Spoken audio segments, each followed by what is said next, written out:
El proceso de pre-PCR inicia desde el momento en el que finaliza la extracción. Para empezar, deben ser retirados todos los consumibles del equipo, como los peines de protección de las barras magnéticas.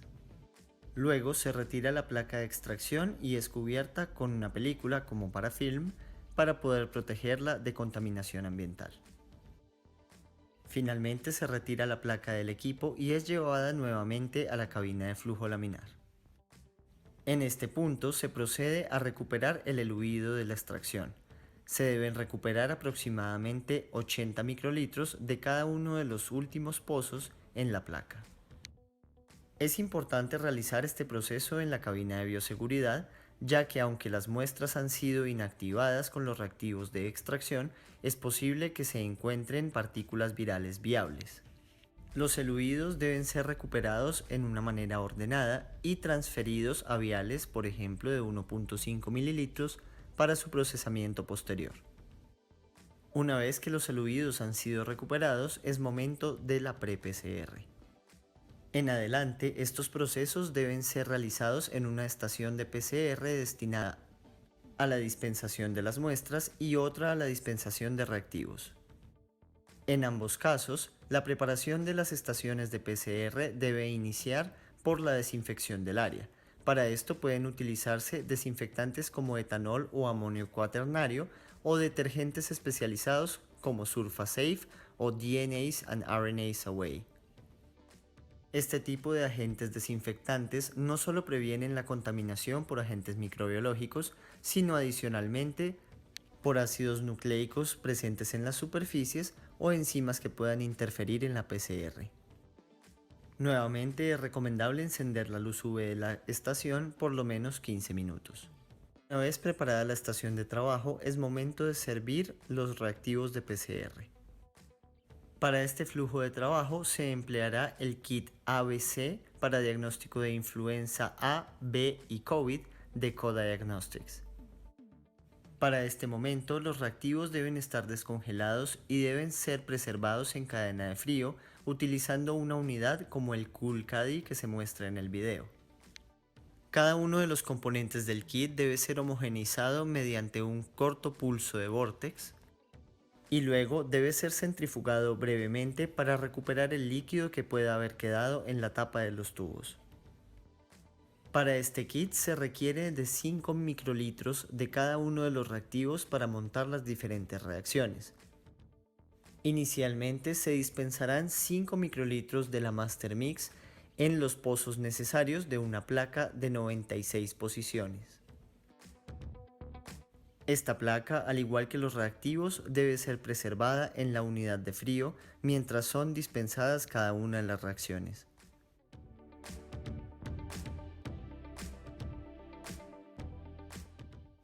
Una vez dispensada la Master Mix, es momento de dispensar las muestras problema y los controles. Para realizar este proceso, la placa con la Master Mix debe ser mantenida en la unidad de frío. Una vez que se confirma la identidad de los eluidos que van a ser servidos en la placa, se procede a dispensar 5 microlitros de cada uno de ellos en los pozos correspondientes.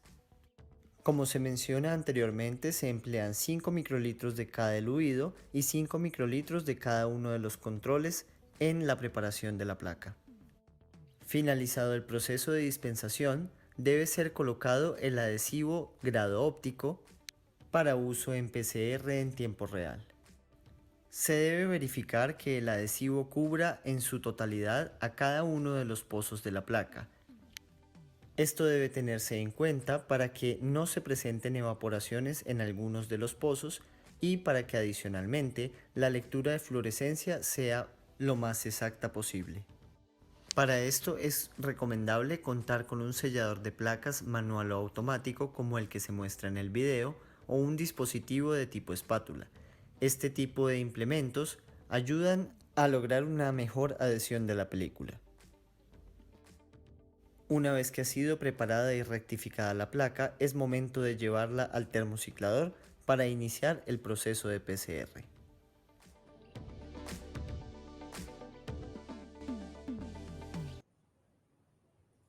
Bueno, Aquí en este paso de pre-PCR, quisiera antes de intervenirlo, hablar un poco acerca de la extracción que durante la pandemia, con el alto volumen de muestras que tuvimos que procesar, cantidades incluso que estuvieron siempre por fuera de cualquier presupuesto histórico, clientes que llegaron, laboratorios que llegaron a procesar incluso de 5.000, 6.000 y 7.000 muestras diarias. Entonces nos llevó a unos niveles que antes, que nunca antes habíamos pensado. Hago este comentario porque la extracción manual, o sea, la que es basada en columna, en membrana de sílica fundida en columna, el método por excelencia escogido en los diferentes laboratorios por ser manual, no pudo llegar a desarrollarse o al menos a enfrentarse a los volúmenes tan grandes que tuvimos. Por eso la extracción magnética llegó a tomar su lugar y hoy es uno de los estándares que se usan en los diferentes laboratorios, tanto en Colombia, Latinoamérica o a nivel global. ¿Por qué? Porque es un método rápido, es sencillo y adicionalmente que se puede escalar a un alto volumen de muestra, o sea que puede pasar como el sistema que lo acabaron de ver para hacer 32 muestras, desde una muestra hasta 32 o pasando por 36, 48, 96 y muchas más. Y esto en cortos periodos de tiempo que hacen que el flujo de trabajo sea continuo una vez pase de la extracción a la pre-PCR y posteriormente a la PCR. Entendiendo esto que el escenario es de una pandemia, ¿no es cierto? Si esto se llegara a volver a presentar o cuando hay brotes focalizados que nos tengan que no se lleguen a exigir el nivel de respuesta que amerita un nivel como este. Hablando entonces, habiendo hecho esta salvedad, hablemos de la pre-PCR.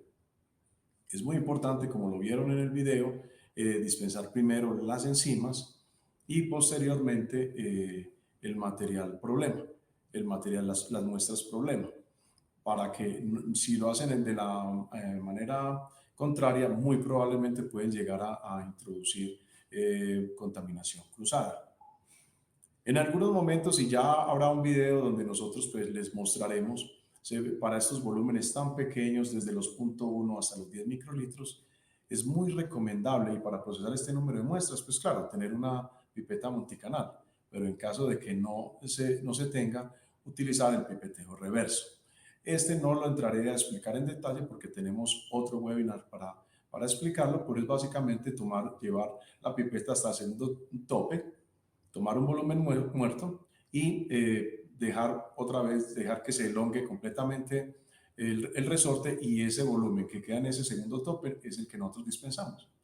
Dispensando solamente una vez y tomando permanentemente la muestra en el caso del Master Mix te ayuda a hacer más expedito el trabajo y garantizar que estás dispensando el volumen correcto. Es algo. Las pipetas, obviamente, es algo que debemos tener calibrado porque incluso ahorita cuando hablemos del análisis e interpretación de resultados, verás cómo influye en la calibración de las pipetas. Es como siempre, simplemente un comentario de sentido común para poder cumplir con buenas prácticas de laboratorio, es estar concentrado, no atender personas que lleguen al laboratorio o estar pendiente del celular, es estar concentrado en tu trabajo, porque de esto dependen vidas, que se dé un diagnóstico oportuno, un diagnóstico correcto.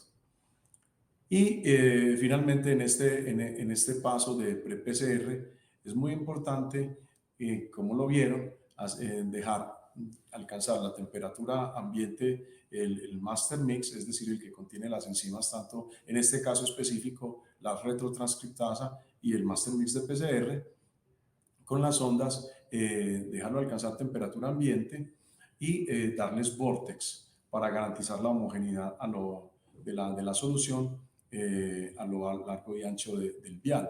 Y posteriormente, para recuperar todo la solución, hacerle el spin.